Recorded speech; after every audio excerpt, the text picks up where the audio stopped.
Hello everyone. तो कैसे हो आप लोग? आशा करती हूँ कि आप सभी बहुत ही ज़्यादा अच्छे होंगे। यस, जैसे कि आप देख रहे हैं सीबीएसई ने कई सारे जो चेंजेस है, उन्होंने कई सारे डिसीज़न लिए हैं कि वो जो चीज़ें हैं उसको चेंज करेंगे।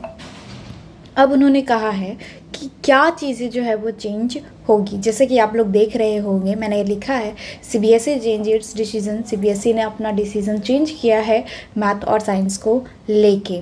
ठीक है, ये नया अपडेट है जो कि 26 और 27 वालों बच्चों के लिए, 9th और 10th ग्रेड के लिए बहुत ही ज़्यादा इम्पॉर्टेंट है। और क्या जो सीबीएसई है उन्होंने एडवांस मैथ और साइंस इंट्रोड्यूस किया है आपके 9th और 10th स्टैंडर्ड के लिए या 10th बैच के लिए 2026 या 2027 एकेडमिक ईयर में। तो इसके बारे में भी हम इस वीडियो में देखेंगे। आई होप कि आप इस वीडियो जो है वो भी आपको अच्छे से समझ में आ जाएगी। बहुत ही इजी सिंपल वे में है, वो मैं आपको तुरंत बता दूंगी कि कैसे है। यस, अगर आप इस चैनल पर नए हैं तो चैनल को सब्सक्राइब करना मत भूलिएगा, वीडियो को लाइक करना मत भूलिएगा, लास्ट तक ज़रूर देखिएगा क्योंकि बहुत ही ज़्यादा इम्पॉर्टेंट है आप सभी के करिकुलम के बेसिस के ऊपर ये वीडियो जो है वो मैं बता रही हूँ कि क्या चेंजेस जो है वो सीबीएसई ने लाया है। लास्ट तक ज़रूर देखना क्योंकि एक इम्पॉर्टेंट अपडेट है, वो मैं लास्ट में आपको बताऊँगी। ठीक है, let's begin with the conversation. तो कन्वर्सेशन बच्चों ये है कि यहाँ पर हमने कुछ चीज़ें जो है वो लेकर आए हैं। जो सीबीएसई है उसका कुछ कॉन्फिडेंस हो रहा था अप्रॉक्सीमेट अबाउट मार्च के एंड में, तो उन्होंने कुछ ऐसे इम्पॉर्टेंट्स अपडेट दिए हैं। अब उन्होंने क्या अपडेट दिए हैं वो मैं आपको यहाँ पे बता देती हूँ। अपडेट ये है, जो सबसे बड़ा अपडेट है, पहला तो लैंग्वेज को लेके अपडेट है कि ये लैंग्वेज क्या है, ये जो ऑप्शनल लैंग्वेज है वो क्या है। अगर आप, जैसे सीबीएसई ने कहा है आपका R1, R2 और R3 होगा, जिसे हम लोग रीजनल लैंग्वेजेस कहते हैं या जो रेगुलर लैंग्वेज है वो कहते हैं। तो रेगुलर लैंग्वेज में एक तो आपकी हिंदी होती है, एक तो इंग्लिश होती है जो कि कंपलसरी होती है सभी लोगों के लिए। तीसरे में आप फ्रेंच, जर्मनी या जो ट्रेडिशनल लैंग्वेज है या रीजनल लैंग्वेज है वो हम सीखते हैं। जैसे महाराष्ट्र में मराठी है, तमिलनाडु में तेलुगु है ना, ये सारी चीज़ें जो है वो हमें सीखनी पड़ती है। जैसे बिहार में मैथिली है, तो ये सारी चीज़ें जो है वो सीखनी पड़ती है। तो क्या ये कंपलसरी उन्होंने किया है या नहीं किया है, इसके बारे में भी हम ये अपडेट देखेंगे। नेक्स्ट चीज़ें आती है न्यू एनसीईआरटी को लेकर, जो टेक्स्ट बुक में अपडेट हुए हैं उसको लेकर। ठीक है, तो चलते पढ़ते हैं, थोड़ा थोड़ा करके धीरे धीरे करके जानने की कोशिश करते हैं कि क्या है। बोला क्या गया है कि सबसे पहले तो साइंस और मैथ को लेकर सबसे बड़ी अपडेट आई है कि इनका सिलेबस जो है वो चेंज हुआ है।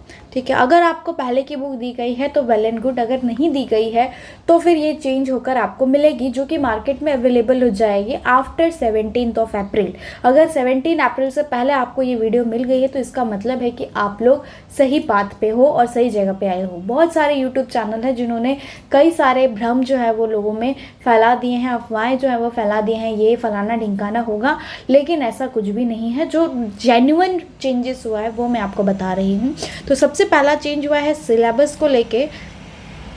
ओके, सिलेबस को लेके जो चेंज हुआ है वो है मैथ और साइंस को लेके, जिसमें बोला गया है कि जो क्लास 9th यानी कि ग्रेड या क्लास, जो ग्रेड और क्लास 9th और 10th के बच्चे हैं उनको अब यहाँ पर 2 एक्स्ट्रा एग्ज़ाम देना पड़ेगा अगर वो चाहते हैं तो। अगर वो नहीं चाहते हैं तो फिर उनको ये एग्ज़ाम देने की ज़रूरत नहीं है। लेकिन फिर उसके बाद क्या हो जाएगा कि आपका फ्यूचर जो है वो क्यूरेटेड हो जाएगा, जिसकी वजह से आप आगे चल के कुछ अच्छा परस्यू करना चाहते हो तो वो नहीं कर पाओगे।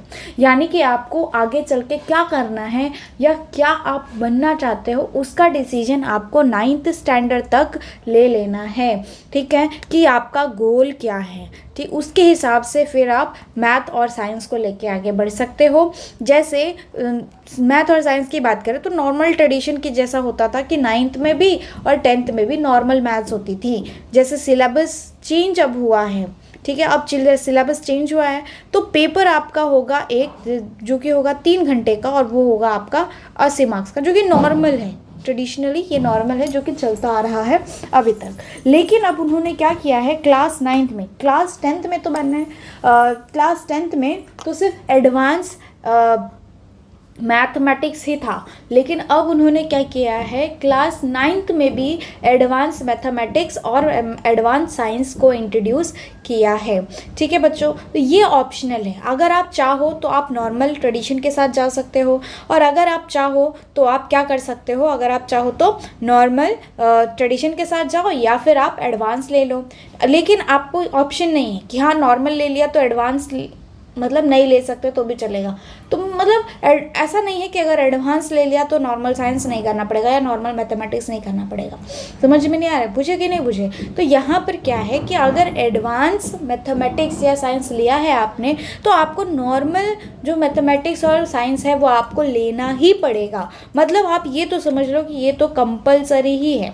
ठीक है, ये तो कंपलसरी है, लेकिन ये आपका ऑप्शनल है। ऑप्शनल है मतलब क्या है कि आप आइदर ऑप्शन मतलब आप दोनों ले सकते हो, आइदर साइंस ले लो या मैथ ले लो, या फिर मैथ ले लो और साइंस ले लो, सॉरी साइंस छोड़ दो या मैथ ले लो, या फिर आप मैथ छोड़ दो और साइंस ले लो। ये दोनों में से, ये तीनों में से कोई आप कर सकते हो। अब इसमें प्रॉब्लम क्या है कि 3 घंटे का आपका जो एग्ज़ाम है वो तो होगा ही 80 मार्क्स के लिए, लेकिन अब आपको यहाँ पर 25 मार्क्स का एक और एग्ज़ाम देना पड़ेगा जो कि 1 आवर का होगा, यानी कि टोटल अप्रॉक्सीमेट 1 घंटे का जो एग्ज़ाम है वो होगा।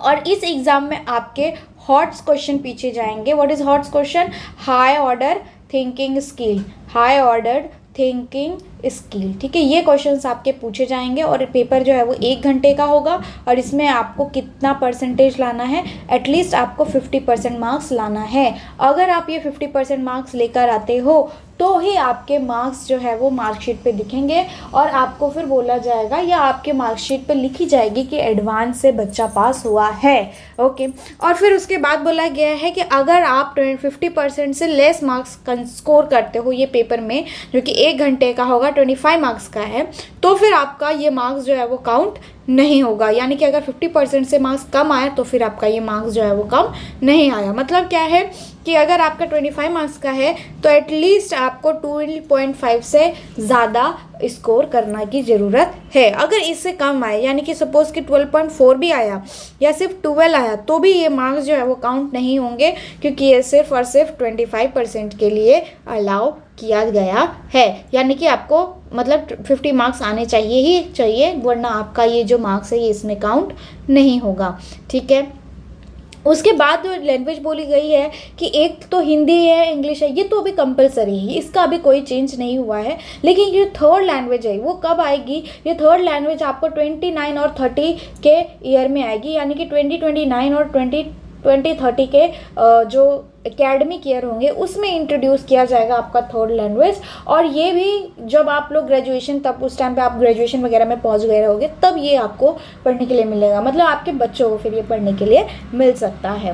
नेक्स्ट आता है न्यू एनसीईआरटी टेक्स्ट बुक। तो हाँ, न्यू एनसीईआरटी टेक्स्ट बुक की अगर हम बात करें तो सीबीएसई ने एनसीईआरटी टेक्स्ट बुक जो है वो अपडेट करने की कोशिश की है। जैसे क्लास 6 का हो गया था, क्लास 7 का भी हो गया है और क्लास 8 का भी ऑल सब्जेक्ट के टेक्स्ट बुक जो है वो अपडेट हो चुके हैं। जैसे इंग्लिश, मैथ, तो इंग्लिश में है पूर्वी, मैथ में है गणित प्रकाशन। ठीक है, तो ये सारी चीज़ें जो है वो अपडेटेड की गई है।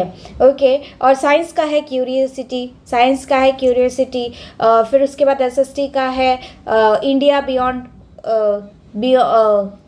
Our India beyond, our world beyond something है, ऐसा कुछ करके, सॉरी मुझे अच्छे से याद नहीं है। यस, तो वो है। फिर उसके बाद बोला गया है कि यस, जो क्लास 9th है, क्लास 9th और 10th की जो है वो इंग्लिश की बुक अभी अपडेट की गई है और वो मार्केट में आ गया है। वो मेनली अपडेट हुआ है कब? 2 अप्रैल से लेके अप्रॉक्सीमेट 15 अप्रैल तक इस बुक को छापने की अनुमति दे दी गई थी। और उसके बाद जो 17 अप्रैल है, उस 17 अप्रैल से वो बुक को साइट पे अपलोड कर दिया गया है। और इसी के साथ साथ जो लाइव बुक है वो दी जा रही है, यानी कि हार्ड कॉपी जो है वो सबको दी जा रही है। इवन स्कूल में या कोई भी स्टोर है वहाँ पर आपको ये बुक मिल सकती है, या ऑनलाइन प्लेटफॉर्म पे भी आपको ये किताब जो है वो मिल सकती है। इंग्लिश का बुक रिसेंटली अपडेट हुआ है, जिसको हम लोग कावेरी कहते हैं। अभी तक मार्केट में सिर्फ यही बुक आई है। अब इसके आगे कोई बुक आएगी ये हम अभी सिर्फ इंतज़ार ही कर रहे हैं। आशा करते हैं कि जल्दी ही ये सारी बुक आ जाए, ताकि जो कन्फ्यूजन कंफ्यूजन है वो क्लियर हो सके। ठीक है, तो आई होप कि आपको ये वीडियो अच्छी लगी तो वीडियो को लाइक करिए, चैनल को सब्सक्राइब करना मत भूलिए। और ये इन्फॉर्मेटिव वीडियो है, ये आप सबके लिए ही मैंने बनाया है, आप 2x पे इसे देख सकते हैं। ठीक है, तो ये कावेरी है, इसके जो चैप्टर्स है वो मैंने अपडेट कर दिए हैं, सारे के सारे चैप्टर्स जो है वो हिंदी में एक्सप्लेन किए गए हैं, लाइन बाय लाइन एक्सप्लेनेशन है। यस, अगर आप चाहें तो आप उसे जाकर देख सकते हैं। ठीक है, till then take care, thank you so much for watching this video, bye bye.